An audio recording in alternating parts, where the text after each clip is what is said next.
사흘째 되던 날, 갈릴리 가나에 혼례가 있어 예수의 어머니도 거기 계시고 예수와 그 제자들도 혼례 청함을 받았더니 포도주가 떨어진지라.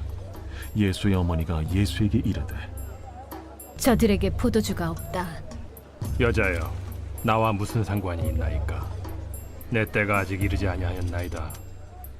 그의 어머니가 하인들에게 이르되, 너희에게 무슨 말씀을 하시든지 그대로 하라. 거기에 유대인의 정결 예식을 따라 두세 통 되는 돌 항아리 6이 놓였는지라. 예수께서 그들에게 이르시되, 항아리에 물을 채우라. 하신즉 아귀까지 채우니 이제는 떠서 연회장에게 갖다 주라. 하심에 갖다 주었더니 연회장은 물로 된 포도주를 맛보고도 어디서 났는지 알지 못하되 물떠온 하인들은 알더라. 연회장이 신랑을 불러 말하되, 사람마다 먼저 좋은 포도주를 내고 취한 후에 낮은 것을 내거늘 그대는 지금까지 좋은 포도주를 두었도다. 예수께서 이 첫 표적을 갈릴리 가나에서 행하여 그의 영광을 나타내시며 제자들이 그를 믿으니라.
할렐루야. 5월 12일 온라인 구역 예배입니다. 하나님의 놀라우신 은혜와 평강이 각 구역 예배 위에 가득 임하시기를 주님의 이름으로 축복합니다. 오늘은 예수님을 모신 가정이라는 제목을 가지고 요한복음 2장 1절부터 11절의 본문을 통해 함께 은혜를 나누겠습니다. 우리의 삶에 예수님을 모시게 된다면 우리 삶의 모든 문제가 해결되고 새로운 기쁨이 찾아오게 됩니다. 오늘 본문을 보면 예수님은 한 결혼잔치에서 놀라운 기적을 행하심으로 그 기적을 통해 회복의 비밀을 우리에게 알려주고 계십니다. 유대인들에게 있어서 결혼은 그 마을 전체의 큰 잔치였습니다. 그런데 포도주가 떨어졌다는 것은 그 잔치를 주최한 주최자 입장에서는 큰 수치였고 돌이킬 수 없는 문제였습니다. 이것은 우리 삶의 불행과 비극을 보여주는 의미가 있습니다. 죄와 타락으로 인해서 영원히 죽을 수밖에 없는 그런 인간의 본질적인 그 존재의 문제와 이 땅을 살아가면서 내가 당할 수밖에 없는 많은 고난과 그 많은 어려움들을 비유로 보여주시는 것입니다. 그런데 예수님께서 그 잔치 가운데 함께 계셔서 그 문제가 아니게 되어지고 그 절망이 희망으로 바뀌어지며 그 수치가 오히려 기쁨과 행복으로 바뀌는 것을 보이시며 이 땅에 오신 예수님의 사역이 어떤 것인지를 우리에게 분명히 말씀해 주고 있습니다. 예수님은 가나의 혼인잔치에 초청을 받으셨습니다. 그리고 그 결혼잔치에서 문제가 발생했습니다. 예수님은 일상에서 일어나는 그 문제들을 결코 작게 보시지 않으십니다. 우리의 삶은 하루하루의 그 일상들이 모여서 이루어집니다.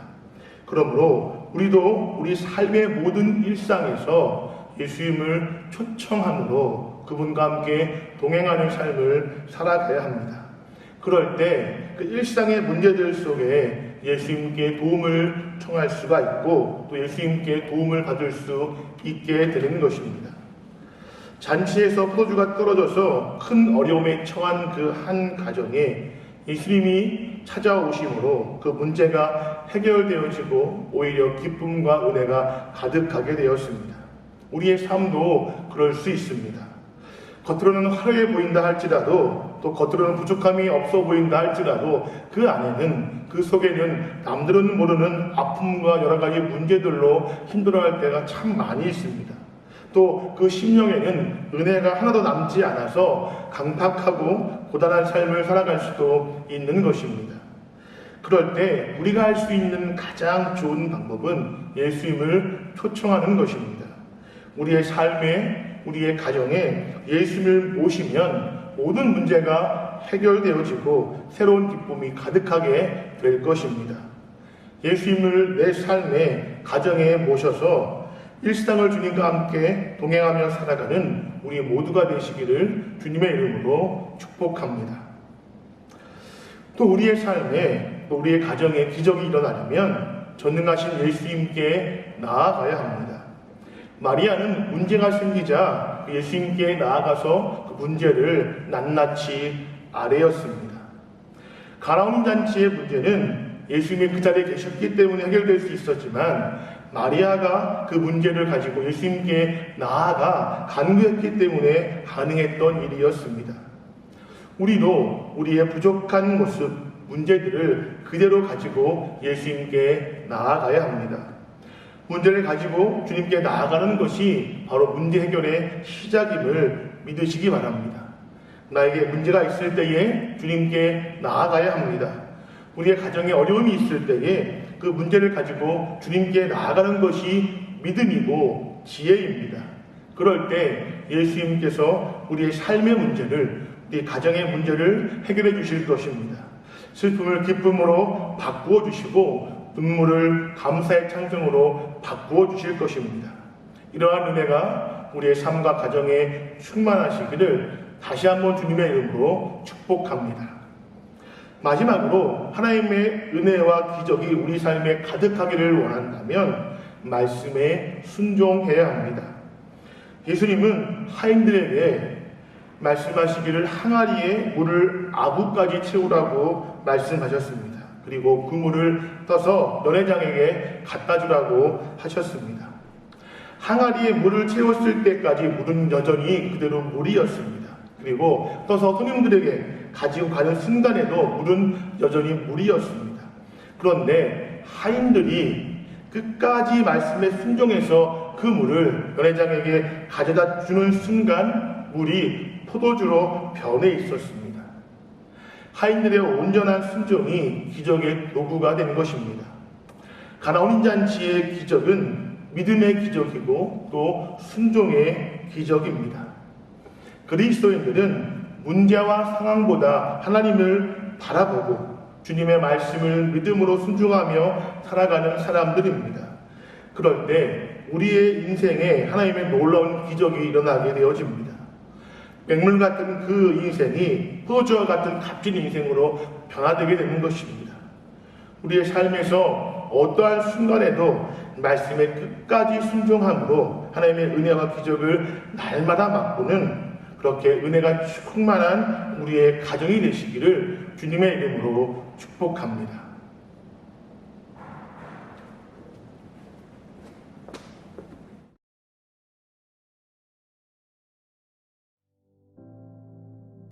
하늘에 계신 우리 아버지여, 이름이 거룩히 여김을 받으시오며 나라의 임하옵시며 뜻이 하늘에서 이룬 것 같이 땅에서도 이루어지이다.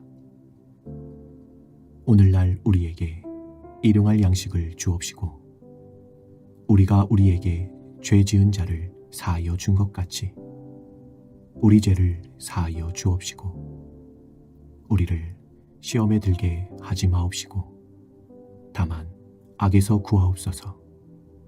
대개 나라와 권세와 영광이 아버지께 영원히 있사옵나이다.